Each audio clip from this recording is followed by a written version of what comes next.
ඔබ දන්නවාද aunty diabetic drug එකක් එක බීටා බ්ලොකර් එකක් ගන්නකොට අපි සැලකිලිමත් වෙන්නේ ඇයි කියලා?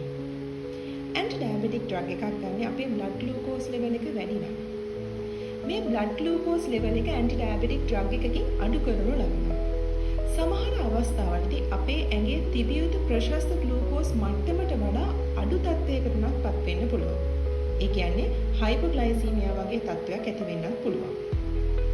මේ අවස්ථාවලදී හයිපෝග්ලයිසීමියා වැනි තත්ත්වයක් පත් වුනහම අපේ මේ බීටා රිසෙප්ටර්ස් උත්තේජනය වෙලා විවිධ ෆීචර්ස් ලබා දෙනවා.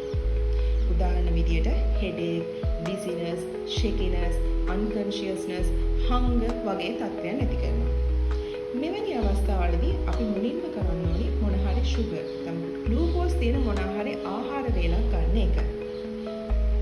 නමුත් බීටා බ්ලොකර් එකක් ගත්තොත් මේ රිසෙප්ටර්ස් බ්ලොක් කරලා මේ කියන ෆීචර්ස් එන්නේ නැතුව පේෂන්ට්ව කොම තත්ත්වයකට උනත් පත් කරන්න පුළුවන්. එහෙනම් මේ බීටා බ්ලොකර් එකක් ඇන්ටි ඩයබටික් ඩ්‍රග් එකක් එක්ක ගන්නවා නම් අපි පේෂන්ට් කෙනෙකුට දිවිය යුතු ප්‍රධානතම ඇඩ්වයිස් එක වෙන්නේ take the meal at correct time.